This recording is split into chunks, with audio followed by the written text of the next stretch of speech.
ಇಂಥ ಕಚಡ ಡಾಕ್ಟರ್ಗಳು ಪ್ರಪಂಚದಲ್ಲೆಲ್ಲ ತುಂಬ್ಕೊಂಡು ಸಾಯ್ತಾ ಇದ್ದಾರೆ. ಪ್ರೈವೇಟ್ ಆಸ್ಪತ್ರೆಯಲ್ಲಿ ಇವರಿಗೆ ಜೀವ ಉಳ್ಸಕ್ಕೆ ಎದ್ದು ಬಿದ್ದು ಓಡಾಡ್ತಾರೆ ಕಚಡಗಳು. ಅದೇ ಗೌರ್ಮೆಂಟ್ ಆಸ್ಪತ್ರೆಯಲ್ಲಿ ಅವರನ್ನ ಸಾಯಿಸಿ ನೆಲಸಮ ಮಾಡ್ತಿರಲ್ಲ. ಮನುಷ್ಯತ್ವ ಏನಾದ್ರು ಇದೆಯಾ ನಿಮ್ಗೆ? ಯಾರಿಗೂ ಬರ್ಬಾರ್ದು ಪೈನ್ ಬಂದಿದ್ದೇನೆ ನಿಂಗೆ ಆಯ್ತದೆ ಕುತ್ತಳೆ ಡೆಲಿವರಿಯಾ ಎಲ್ಲ ಮಾತಾಡ್ಕೊಂಡು ನನಗೆ ಫೋನ್ ಮಾಡಿ ಹೇಳಿದ್ದು ನನ್ನ ಯಾವ ಡಾಕ್ಟರ್ ನೋಡ್ತಿಲ್ಲ, ಯಾರಿಗಾರು ಫೋನ್ ಮಾಡಪ್ಪ, ಇಲ್ಲ ನಾನು ಹೊರಗಡೆ ಕರ್ಕೋಗು ಅಂತ ಪಡ್ಕೊಂಡು ನಾವು ಒಳಗಡೆ ಹೋಗಿ ಎಲ್ಲಾ ಕಡೆ ಗೇಟು ಬಾಕ್ಲಾಕಿದ್ದಾರೆ ಕೆಳಕ ಯಾರನ್ನು ಮಾತಾಡ್ದಕ್ಕ ಎಷ್ಟು ಕೋಪ ಬರುತ್ತೆ ಅಂತಂದ್ರೆ, ಈ ಗೌರ್ಮೆಂಟ್ ಆಸ್ಪತ್ರೆ ಅದ್ ಯಾವನ್ ಕಂಡಿಡಿದ್ನೋ ಗೌರ್ಮೆಂಟ್ ಆಸ್ಪತ್ರೆ ಅಂತ. ಸರಿಗೆ ಯೋಗ್ಯತೆ ಇದ್ರೆ ಕರೆಕ್ಟಾಗಿ ನೀವು ಗೌರ್ಮೆಂಟ್ ಆಸ್ಪತ್ರೆನ ನಿಭಾಯಿಸಕ್ಕಾಗಿಲ್ಲ, ಅಲ್ಲಿ ಜನಗಳು ಕರೆಕ್ಟಾಗಿ ಯೋಗ್ಯತೆಗೆ ತಕ್ಕನಂಗೆ ಕೆಲಸ ಮಾಡ್ತಿದಾರ ಇಲ್ವಾ ನೋಡಕ್ಕಾಗಿಲ್ಲ ಅಂದ್ರೆ ಯಾಕ್ರಿ ನಡೆಸ್ತೀರಾ? ಎಷ್ಟು ಜನ ಸಾಯಿಸ್ಬೇಕು ಅಂತ ಅನ್ಕೊಂಡಿದೀರಾ? ಇತ್ತೀಚೆಗೆ ನಿಮಗೆ ಗೊತ್ತಿರ್ಬೋದು ನಾವ್ ಏನಕ್ಕೆ ಇಷ್ಟೊಂದು ರೊಚ್ಚಿಗೆ ಮಾತಾಡ್ತಿದೀವಿ ಅಂತ ಹೇಳಿ. ನೀವು ವಿಡಿಯೋಸ್ ನೋಡಿರ್ತೀರಾ ಅಂತ ಅನ್ಕೊಂತೀನಿ. ಹಾಸನದ ಒಂದು ಹೆಣ್ಮಗಳು ಡೆಲಿವರಿ ಪೇನ್ ಬಂದಿದೆ, ಕರ್ಕೊಂಡೋಗಿ ಶನಿವಾರ 1 ಗಂಟೆ ರಾತ್ರಿನಲ್ಲಿ ಕರ್ಕೊಂಡೋಗಿ ಗೌರ್ಮೆಂಟ್ ಆಸ್ಪತ್ರೆಯಲ್ಲಿ ಅಡ್ಮಿಟ್ ಮಾಡ್ತಾರೆ. ಅವ್ರ ಗಂಡ ಪೇನ್ ಬರೋ ಇಂಜೆಕ್ಷನ್ ಕೊಟ್ಟಿದ್ದಾರೆ, ಫುಲ್ ಹಾಕಿ ಫುಲ್ ಒದ್ದಾಡ್ತಿದ್ದಾಳೆ. ನೋವು ಬಂದ ತಕ್ಷಣ ನೀನೇನ್ ಸಾಯಲ್ಲ ಕಣೆ ಬಿತ್ಕೋ ಹೋಗಿ ಅಂತ ಬೈತಾರಂತೆ. ಕಚ್ಚಡಗಳು ಏನ್ ತಿಂತಾರೆ ಹೊಟ್ಟೆಗೆ? ಇವ್ರ ಮನೆಗೆ ಹೆಣ್ಮಕ್ಳನ್ನು ಕರ್ಕೊಂಡೋಗಲ್ಲಿ ಕೂರಿಸಿ ಸಾಯಿಸ್ಬೇಕು ಇವ್ರಿಗೆಲ್ಲ ಕಚ್ಚಡಗಳಿಗೆ. ಪ್ರೈವೇಟ್ ಆಸ್ಪತ್ರೆಯಲ್ಲಿ ಅದೇ ದುಡ್ಡಿಗೋಸ್ಕರ ಹೋಗಿ ಸಾಯ್ತಾರೆ. ಸೇಮ್ ಗೌರ್ಮೆಂಟ್ ಆಸ್ಪತ್ರೆಯಲ್ಲಿ ಏನ್ ಕೆಲಸ ಮಾಡ್ತಾರೆ ಆ ಡಾಕ್ಟರ್ಗಳು? ಪ್ರೈವೇಟ್ ಆಸ್ಪತ್ರೆಯಲ್ಲಿ ಅಲ್ಲೂ ಬಾಯಿ ಕಿರ್ಕೊಂಡು ಪೇಷಂಟ್ಗಳು ನೋಡ್ತಾರೆ. ಹೇಗಿದ್ದೀರಾ, ಚೆನ್ನಾಗಿದ್ದೀರಾ, ಆರಾಮಾಗಿದ್ದೀರಾ ಅಂತ ನೋಡ್ತೀರಾ, ಸಾಯ್ತೀರಾ. ಅದೇ ಗೌರ್ಮೆಂಟ್ ಆಸ್ಪತ್ರೆಯಲ್ಲಿ ಇರೋರು ಮನುಷ್ಯರಲ್ವಾ? ಬಡವರಿಗೆ ಅಂತ ಹೇಳಿ ಒಂದು ಆಸ್ಪತ್ರೆಗೆ ನಿಭಾಯಿಸಕ್ಕೆ ಅಂತ ಹೇಳಿ ನಿಮ್ಮನ್ನೆಲ್ಲ ಇಟ್ಟಿದ್ದಾರೆ ಅಂದ್ರೆ ನಿಮ್ಮ ಜವಾಬ್ದಾರಿ ಎಷ್ಟಿರ್ಬೇಕು? ಕಚಡ ಮುಂಡೆವ. ಸೋಮವಾರ ಭಾನುವಾರ ಕೆಲಸ ಮಾಡಲ್ವಂತೆ. ಯಾಕೆ ತಿನ್ನಲ್ಲ? ಹೊಟ್ಟೆಗೆ ಕಸ ತಿಂತೀರಾ? ಭಾನುವಾರ ಹೊಟ್ಟೆಗೆ ಅನ್ನನೇ ತಾನೇ ತಿಂತೀರಾ ನೀವೆಲ್ಲ? ಈ ಡಾಕ್ಟರ್ಗಳಿಗೆ ಯಾರ್ಯಾರಿಗೆ ಗೊತ್ತಿದೆ ಅವ್ರಿಗೆಲ್ಲ ಶೇರ್ ಮಾಡಿ. ಇಂಥ ಕಚಡಗಳಿಗೆ ಉಗುದು ಉಪ್ಪಾಕ್ಬೇಕಾಗಿ. ಆ ಮಗು 5 ವರ್ಷದ ಮಗು ಇದೆ, ಈಗ ಒಂದು ಮಗು ಹುಟ್ಟಿದೆ, ಅದನ್ನ ಎಮರ್ಜೆನ್ಸಿಲಿ ಇಟ್ಟಿದ್ದಾರೆ. ಏನ್ ಮಾಡ್ತಾರೆ ಅವರು? ಅದರಲ್ಲಿ ಏನು ಕೋಮಾಗ ಹೋಗಿದ್ದಾರೆ, ಡಿಸ್ಚಾರ್ಜ್ ಮಾಡ್ಕೊಂಡು ಮೈಸೂರಿಗೆ ಕರ್ಕೊಂಡು ಹೋಗಿ ಅಂತ ಹೇಳಿದ್ದಾರೆ ಅವ್ರ ಮನೆಯವ್ರಿಗೆ. ಟೈಮ್ ಇದೆ, 15 ದಿನ ಗಂಟ ಕೋಮಾದಲ್ಲಿ ಇರ್ತಾರೆ ಅಂತ ಹೇಳ್ಬಿಟ್ಟು ಹೇಳಿ ಕಳ್ಸಿದ್ರು. ಆದ್ರೆ ಮೈಸೂರಿಗೆ ಕರ್ಕೊಂಡು ಹೋಗ್ತೀವಿ, ಮೈಸೂರಿಗೆ ಕರ್ಕೊಂಡು ಹೋದಾಗ ಏನ್ ಹೇಳ್ತಾರೆ, ನಿಮ್ಮ ಅಕ್ಕ ಸತ್ತೆ ಬಾರಿ ಟೈಮ್ ಹಾಕೊಂಡ್ರೆ ಇವಾಗ ಕರ್ಕೊಂಡ್ ಬಂದಿರಲ್ಲ ಅಂತ ಹೇಳ್ತಾರೆ. ಇವ್ರು ಏನ್ ಮಾಡೋದು ಅಂದ್ರೆ ಮ್ಯಾನಿಪುಲೇಟ್ ಮಾಡೋದು. ನಿಮ್ಮ ಅಕ್ಕ ಬದುಕೇ ಇದ್ದಾರೆ, ಇಲ್ಲೆಲ್ಲ ಕುಯ್ದ್ರು ಸರ್, ಇದೆಲ್ಲ ಕುಯ್ದು ಪೈಪ್ ಎಲ್ಲ ಹಾಕಿದ್ರು, ಮೂಗಿ ಎಲ್ಲ 4 ಪೈಪ್ ಹಾಕಿದ್ರು, ಎಲ್ಲ ಮಾಡಿದ್ರು. ಬರೀ ಆಕ್ಸಿಜನ್ ಮಾತ್ರ ಉತ್ಸಾಹ ಮಾಡಿದ್ರು ಅಷ್ಟೇ. ನಮ್ಮ ಅಕ್ಕನ ಸಾಯಿಸಿದ್ರು, ಇದೇ ಹಾಸ್ಪಿಟಲ್ ಸಾಯಿಸಿದ್ರು. 4 ವರ್ಷದ ಹಿಂದೆ ನಮ್ಮ ಅಕ್ಕನ ಅಂದ್ರೆ ನಮ್ಮಮ್ಮ ಸಾಯಿಸಿದ್ರು, ಇದೇ ಹಾಸ್ಪಿಟಲ್ ಸಾಯಿಸಿದ್ರು. ಏನಾದ್ರು ಗೊತ್ತಾ? ಲೋ BP ಆಯ್ತು. ನಮ್ಮಮ್ಮ ಚಳಿ ಜ್ವರ ಅಂತ ಬಂದಿದ್ದು. ಯಾವ್ದು ಹಾಸ್ಪಿಟಲ್? ಇದೇ ಹಾಸ್ಪಿಟಲ್ ಸಾಯಿಸಿದ್ರು. ಏನಂದ್ರು ಗೊತ್ತಾ? ಲೋ ಬಿಪಿ ಅಂತ ಹೇಳಿದ್ರು.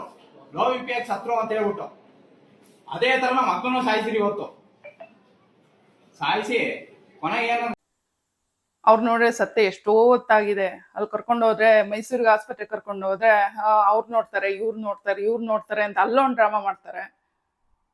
ಆಮೇಲೆ ಯಾರೋ ಒಬ್ಬ ನೋಡ್ಬಿಟ್ಟು ಹೇಳ್ತಾರೆ, ಇವ್ರು ಸತ್ತೋಗಿ ಸುಮಾರು ಹೊತ್ತಾಗಿದೆ, ಆಮೇಲೆ ಕರ್ಕೊಂಡ್ ಬಂದಿದ್ದೀರಲ್ಲ ಅಂತ ಕೇಳ್ತಾರೆ. ಇವರೆಲ್ಲ ಏನ್ ಅನ್ಕೊಂಡಿದ್ದಾರೆ? ಒಂದು ಹೆಣ್ಮಕ್ಳು ಜೀವನ ಅಂದ್ರೆ ಅಷ್ಟು ಸುಲಭ ಆಗೋಯ್ತಾ ಇವ್ರಿಗೆಲ್ಲ? ಒಂದು ಪ್ರಜ್ಞೆ ಬೇಡವಾ ಅಷ್ಟಾದ್ರೂ? ನನಗೆ ಫೋನ್ ಮಾಡಿ ಹೇಳಿದ್ದು ನನ್ನ ಯಾವ ಡಾಕ್ಟರ್ ನೋಡ್ತಿಲ್ಲ, ಯಾರಿಗಾರು ಫೋನ್ ಮಾಡಪ್ಪ, ಇಲ್ಲ ನಾನು ಹೊರಗಡೆ ಕರ್ಕೋಗು ಅಂತ ಪಡ್ಕೊಂಡು ನಾವು ಒಳಗಡೆ ಹೋಗಿ ಎಲ್ಲಾ ಕಡೆ ಗೇಟು ಬಾಕ್ಲಾಕಿದ್ದಾರೆ ಕೆಳಕ ಯಾರನ್ನು ಮಾತಾಡ್ದಕ್ಕಾಯ್ತಲ್ಲ. ಸೆಕ್ಯೂರಿಟಿಗಳು ಒಳಗಡೆ ಬಿಡಲ್ಲ. ಯಾರಿಗೂ ಬರ್ಬಾರ್ದು ಪೈನ್ ಬಂದಿದ್ದೇನೆ ನಿಂಗೆ ಆಯ್ತದೆ ಕುತ್ತಳೆ ಡೆಲಿವರಿಯಾ ಎಲ್ಲ ಮಾತಾಡ್ಕೊಂಡು ಅವನಲ್ಲಿ ಕೂರ್ಸ್ಕೊಂಡು ಲಾಸ್ಟಿಗೆ 2 ಗಂಟೆ 2:30 ಡೆಲಿವರಿ ಮಾಡಿಸಿ 6 ಗಂಟೆಗೆ ಸಾಯಿಸಾಕಿದ್ರು. ಅವಳಿಗೆ ಯಾವ ಟ್ರೀಟ್ಮೆಂಟ್ ಕೊಡ್ಬೇಕು ಅಂತ ಗೊತ್ತಿಲ್ವಾ ಡಾಕ್ಟರ್ಗಳಿಗೆ? ಯಾವ ಡಾಕ್ಟರ್ ಬಂದಿದ್ಲು ಅವಳಿಗೆ? ಯಾವ ಟೆಕ್ನಿಷಿಯನ್ ಇದ್ರು, ಓದೋ ಹುಡ್ಲಿದ್ವು, ಯಾರಿದ್ರಕ್ಕ? ಭಾನುವಾರ ದಿನ ಯಾರು ಡ್ಯೂಟಿ ಮಾಡಲ್ವಾ? ಇಲ್ಲಿರೋ ಪ್ರತಿ ಒಂದು ಬೇವರ್ಸಿ ಡಾಕ್ಟರ್ಗಳು ಹೊರಗಡೆ ಗೌರ್ಮೆಂಟ್ ಪ್ರೈವೇಟ್ ಹಾಸ್ಪಿಟ್ಲ್ ಮಾಡ್ಕೊಂಡು ದುಡ್ಡು ಮಾಡ್ತಾವ್ರೆ. ಯಾಕೆ ಕೊಟ್ಟಿದ್ದೆ ಕೆಟ್ಟ ಸರ್ಕಾರ? ಯಾಕೆ ಕೊಟ್ಟಿದ್ದಕ್ಕ ಅವರಿಗೆ? ಯಾಕೆ ಕೊಟ್ಟಿದ್ದೆ? ಅಲ್ಲೋದ್ರೆ ಟ್ರೀಟ್ಮೆಂಟ್ ಸಿಗುತ್ತೆ, ಇಲ್ಲಾದ್ರೆ ಸಿಗಲ್ವಾ? ಇಲ್ಲಿ ಕೊಡಲ್ವಾ? ಆ ಥರ ಟ್ರೀಟ್ಮೆಂಟ್ ಇಲ್ಲ ಅಂದ್ಮೇಲೆ ಯಾಕೆ ಕಟ್ಟಾರೆ ಇಂಥ ಹಾಸ್ಪಿಟ್ಲ? ಯಾಕೆ ಕಟ್ಟಾರೆ? ಇಷ್ಟು ಪಾಪ ವಯಸ್ಸು ಒಳಗೆ ಇಟ್ಟಾರ ಕಣಕ್ಕ. ಯಾವ್ದನ್ನ ಹೆಂಗ ಕೆಲಸ ಆಗ್ಲಿ ನಾನು? ಈಗ ಬಾಡಿ ಎಲ್ಲಿದೆ ಸರ್? ಭಾನುವಾರ ಅಡ್ಮಿಟ್ ಮಾಡಿರೋದು. ನನ್ನ ಕರ್ಕೊಂಡು ಹೋಗಿ ಆಚೆಗೆ ತೋಡ್ಕೊಳಕ್ ಆಯ್ತಿಲ್ಲ ಅಂತ ಯಾರಿಗೂ ಫೋನ್ ಮಾಡಿ ಒಳಗಡೆ ಬಿಟ್ಟಿಲ್ಲ. ಸುತ್ತ ಗೇಟ್ ಹಾಕಿದ್ದಾರೆ. ಒಂದೇ ಗೇಟ್, ಒಂದು ಬ್ಲಡ್ ರಿಪೋರ್ಟ್ ತಗೋಬೇಕು ಅಂದ್ರೆ ಒಂದೇ ಗೇಟ್. ಈ ಕಡೆಗೆ ಹೋಗಿ ಆ ಕಡೆಯಿಂದ ಬ್ಲಡ್ ಎತ್ಕೊ ಬರ್ಬೇಕು ಅಂದ್ರೆ ಒಂದೇ ಗೇಟ್. ಇಲ್ಲೂ ಓಡಿದ್ರೆ ಆ ಕಡೆ ಅಷ್ಟು ಬಂದು ಈ ಕಡೆ ಅಷ್ಟು ಬ್ಲಡ್ ಬ್ಯಾಂಕಿಗೆ ಹೋಗ್ಬೇಕು. ಆ ಕಡೆ ಗೇಟ್ ಹಾಕಿದ್ರೆ ಆ ಕಡೆ ಅಷ್ಟು ಹೊಡ್ ಬಂದು ಇಲ್ಲಿ ಬರ್ಬೇಕು. ಸ್ಟಾರ್ಟ್ ಮಾಡಿದವರು 2 ಡೆಲಿವರಿ ಮಾಡ್ತಾರೆ. ಆ ಡೆಲಿವರಿ ಆದ್ಮೇಲೂ ನನ್ನ ಹೆಂಡತಿ ಚೆನ್ನಾಗಿ ಹೆಂಗ್ ಸತ್ತೋದ್ಲು, ಅವಳಿಗೆ ಯಾಕೆ ಟ್ರೀಟ್ಮೆಂಟ್ ಬರುತ್ತಿಲ್ಲ ಅಂತ ಫೆಸಿಲಿಟಿ ಇಲ್ವಾ ಇದ್ರೊಳಗಡೆ? ತಾಯಿ ಇಲ್ದಲೆ ಮಗುನ ಹೇಗ್ ಸಾಕ್ತಾರೆ ಪಾಪ. ಆ ತಂದೆ ಕಣ್ಣೀರ್ ನೋಡಿದ್ರೆ ಸಾಕಾಗೋಗುತ್ತೆ. ಈ ತರದ್ದು ಎಷ್ಟೊಂದು ಪರದಾಡಿದ್ದಾರೆ ಜನಗಳು. ಅವ್ರ ತಮ್ಮ ಹೇಳ್ತಿದಾರೆ, ನಮ್ ತಾಯಿನೂ ಹಿಂಗೆ ಸಾಯಿಸಿದ್ರು, ನಮ್ ತಾಯಿಗೆ ಲೋ ಬಿ ಪಿ, ಏನಿಲ್ಲ ಚಳಿ ಜ್ವರ ಅಂತ ಕರ್ಕೊಂಡ್ ಬಂದಿದ್ದಕ್ಕೆ ಲೋ ಬಿ ಪಿ ಆಗಿ ಸತ್ತೋದ್ರು ಅಂತ ಸಾಯಿಸಿದ್ರು 3 ವರ್ಷದಿಂದ. ಈಗ ನಮ್ಮ ಅಕ್ಕನ ಹಿಂಗ್ ಮಾಡಿದ್ದಾರೆ ಅಂತ ಹೇಳ್ತಿದ್ದಾರೆ. 108 ಬಡವರಿಗೆ ಆಂಬ್ಯುಲೆನ್ಸ್ ಯೂಸ್ ಆಗ್ಲಿ ಅಂತ ಕೊಟ್ಟಿದ್ದಾರೆ. ಅದ್ ನೋಡಿ ಯಾವ ತರ ಕಸಕ್ಕೆ ಹಾಕಿದ್ದಾರೆ ಅಂತ. ಅವೆಲ್ಲ ಆಂಬ್ಯುಲೆನ್ಸ್, ಪ್ರೈವೇಟ್ ಆಸ್ಪತ್ರೆ ಆಂಬ್ಯುಲೆನ್ಸ್ ಅಷ್ಟು ಸುತ್ತುತ್ತವೆ, ಈ ಗೌರ್ಮೆಂಟ್ ಆಸ್ಪತ್ರೆ ಆಂಬ್ಯುಲೆನ್ಸ್ ಯಾಕೆ ಸುತ್ತಲ್ಲ? ಇವ್ರುಗಳು ಕಲ್ತಿರೋ ಕೇಡು ಬುದ್ಧಿಗಳಿಗೆ, ಕಚ್ಚಡ ಬುದ್ಧಿಗಳಿಗೆ ಆಂಬ್ಯುಲೆನ್ಸ್ ಸುತ್ತಲ್ಲ. ಬರೀ ದುಡ್ಡು ದುಡ್ಡು ಅಂತ ಸಾಯ್ತಿರಲ್ಲ, ಸತ್ತಾಗ ಅದನ್ನೇ ಹೊತ್ಕೊಂಡು ಹೋಗ್ತೀರಾ ನೀವೆಲ್ಲ. ಆ ಹೆಣ್ಮಗಳು ಪಾಪ ಎಷ್ಟೋ ಆಸೆ ಇಟ್ಕೊಂಡು ಗಂಡನಿಗೆ ಫೋನ್ ಮಾಡಿ ಹೇಳಿರೋದು, ನನ್ನ ಇಲ್ಲಿಂದ ಕರ್ಕೊಂಡು ಹೋಗು, ಯಾರು ನೋಡ್ತಾ ಇಲ್ಲ, ನನಗಿಲ್ಲಿ ಇರಕ್ ಆಗ್ತಾ ಇಲ್ಲ. ಹೊರಗಡೆ ನೋಡ್ರೆ ಸೆಕ್ಯೂರಿಟಿ ಬಿಡಂಗಿಲ್ಲ, ಸಂಬಂಧಿಕರನ್ನ ಯಾರನ್ನೂ ನೋಡಕ್ ಬಿಡಂಗಿಲ್ಲ. ಏನ್ ನರಭಕ್ಷಕರ ನೀವೆಲ್ಲ? ಅಸಹ್ಯ ಆಗಲ್ವಾ ಈ ತರ ಒಂದ್ ಜೀವನ ಮಾಡ್ತಿರಲ್ಲ? ಪ್ರೈವೇಟ್ ಭಾನುವಾರ ಯಾರು ಹೇಳಿದ್ದು ಭಾನುವಾರ ಆಸ್ಪತ್ರೆಗೆ ಬಂದು ನೋಡ್ಬಾರ್ದು ಅಂತ? ಅದ್ ಯಾರು? ನೀವು ಬ್ಯಾಂಕಲ್ಲಿ ಕೆಲಸ ಮಾಡ್ತಿದ್ದೀರಾ ಏನ್ ಕಚಡಗಳ ತರ? ಭಾನುವಾರ ರಜಾ, ಫಿಕ್ಸ್, ಇವತ್ ಭಾನುವಾರ ಯಾರು ಬ್ಯಾಂಕಿಗೆ ಹೋಗೋದ್ ಬೇಡ ಅಂತ ಹೇಳಿ ಅನ್ಕೊಂಡಿರ್ತಾರಲ್ಲ, ಆತರ ಅನ್ಕೋಬೇಕಾ ನೀವು ಆಸ್ಪತ್ರೆಗೆ ಬರೋರು? ನಿಮ್ಮನ್ನ ಹೇಳಿ ಕೇಳಿ ಭಾನುವಾರ, ಸೋಮವಾರ, ಮಂಗಳವಾರ ಅಂತ ನೋಡ್ಕೊಂಡ್ ಬರುತ್ತೆ ಆ ಡೆಲಿವರಿ ಪೇನ್ ಬರೋರಿಗೆ. ಆ ಡೆಲಿವರಿ ಪೇನ್ ಎಷ್ಟು ಸಾಯ್ತಿರ್ತಾರೆ ಆ ಪೇನ್ ಅಲ್ಲೇ. ಅಷ್ಟರಲ್ಲಿ ನೀವು ಈ ತರ ಎಲ್ಲ ಜನ್ಮ ಜಾಲಾಡ್ತಿರಲ್ಲ, ಅವ್ರಿಗೆ ಏನ್ ಮಾಡ್ಬೇಕು? ಅಲ್ಲಿಂದ ಗೌರ್ಮೆಂಟ್ ಆಸ್ಪತ್ರೆಗೆ ಹೋಗಿ ಬದುಕು ಉಳಿದ್ವಾ ಇಲ್ವಾ ಅನ್ನೋ ಪರಿಸ್ಥಿತಿಗೆ ಮಾಡ್ತಾ ಇದೀರಲ್ಲ. ಇದಕ್ಕೆ ಯಾರು ಆಕ್ಷನ್ ತಗೊಂಡವ್ರು ಅದ್ ಎಲ್ಲಿ ಹೋಗಿರ್ತಾರೋ ಗೊತ್ತಿಲ್ಲ. ಇಂಥವೆಲ್ಲ ನಡೀತಾನೆ ಇರ್ತವೆ. ಆ ಜನ್ಮ ಪೂರ್ತಿ ಆ ಗಂಡ ಆ 2 ಮಕ್ಳನ್ನ ಇಟ್ಕೊಂಡು ಜೀವನ ಪೂರ್ತಿ ಹೇಗೆ ಒಂದ್ ಹೆಂಗ್ಸನ್ನ ಕಳ್ಕೊಂಡು ಹೆಂಗ್ ಜೀವನ ಮಾಡ್ಬೇಕು, ಹೇಗ್ ಸಾಕ್ಲಿ ಅಂತ ಕಣ್ಣೀರಿಡ್ತಾ ಇದಾರೆ. ಇವ್ರ ಯೋಗ್ಯತೆಗೋಷ್ಟು ಬೆಂಕಿ ಹಾಕ.